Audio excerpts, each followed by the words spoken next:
Good evening everyone. देखिए, हमारी जो 10वीं की कक्षा है अभी पेपर आ रही है और उसमें समास आएंगे हमारे।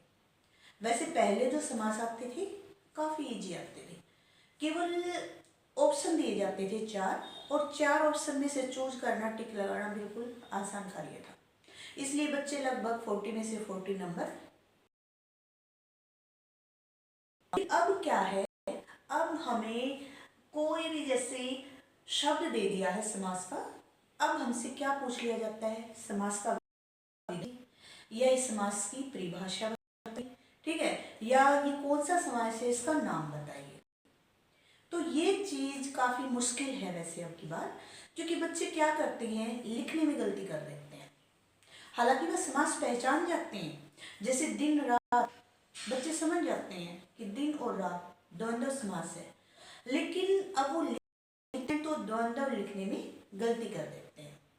तो वहीं जहां उनको 1 नंबर वहीं कट हो जाता है, क्योंकि लिखने के भी जो हिंदी में है ना, लिखने की भी नंबर कट है। समझ गए हैं?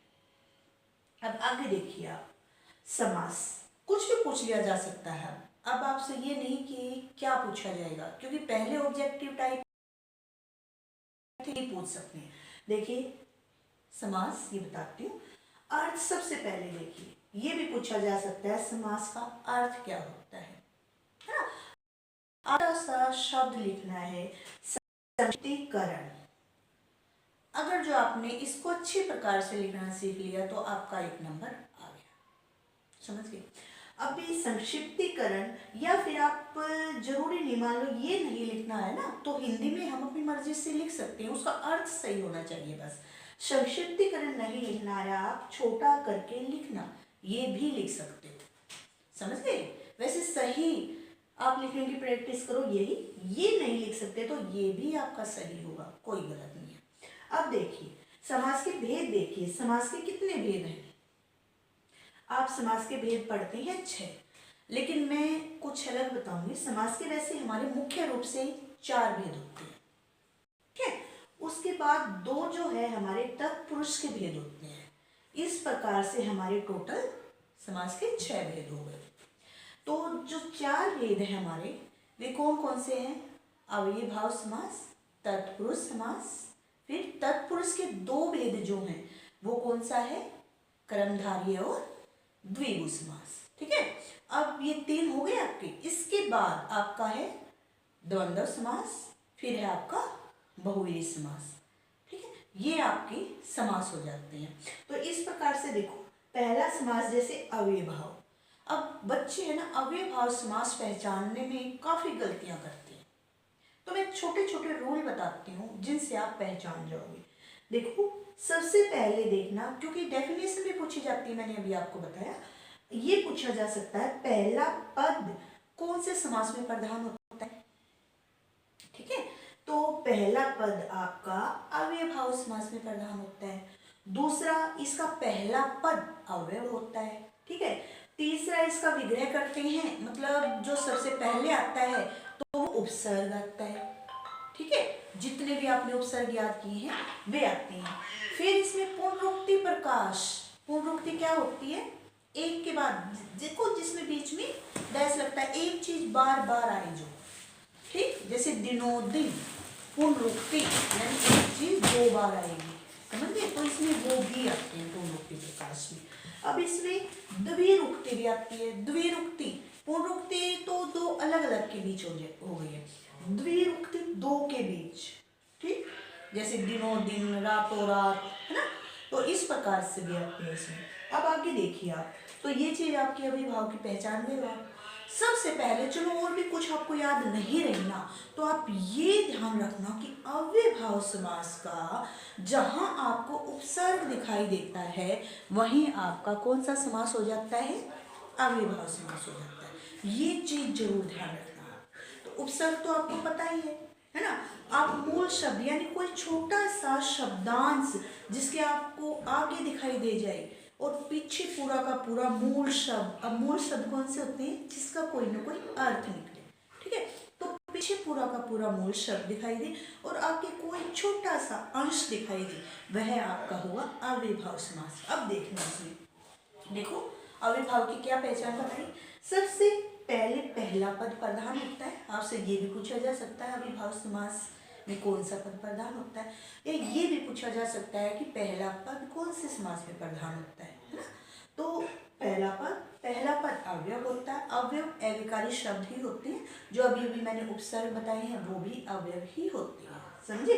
अब इसमें पुनरुक्ति होती है, बार बार आवृत्ति। अब देखो पहचान देखिए, ये शब्द आप लिख लीजिएगा।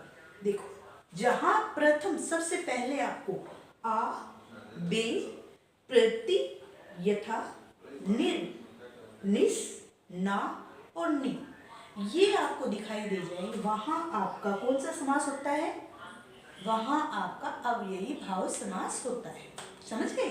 अब देखो जहां पर आ जाता है पहले, जैसे आजन, देखो आ और जन, यहां देखिए, यहां देखो आ और जन, मैंने अभी अभी बताया है उपसर्ग दिखाई देना, ये आपका उपसर्ग है, समझ गए। ये उपसर्ग है और ये जन्म जन्म, ये क्या है आपका मूल शब्द। तो जहां आपको ये दिखाई दे कि छोटा सा यहाँ पूरा शब्द है और उसके आगे कोई छोटा सा शब्द का टुकड़ा, पूरा शब्द नहीं कहेंगे, इसे शब्दांश कहेंगे। शब्दांश का मतलब शब्द का अंश। जहां आपको ये शब्द का अंश दिखाई देता है, वहां आपका कौन सा समास हो जाता है, अव्ययभाव समास, है ना। अब इसका विग्रह कैसे करेंगे, आजन यानी जन्म भर, जहां पर आ लग जाता है ना पहले, विग्रह करने में भर का लगभग प्रयोग होता है, समझ गए। देखो तक का भी होता है, या जन्म तक भी बोल सकते हैं, या जन्म भर भी बोल सकते हैं, समझे, विग्रह की पहचान है। फिर इसके बाद जहां पर बे, निर, ना, निस ये आ जाए ना, सबसे पहले आपको समझ गए ना, ये उपसर्ग है क्योंकि ये शब्दों के अंश है।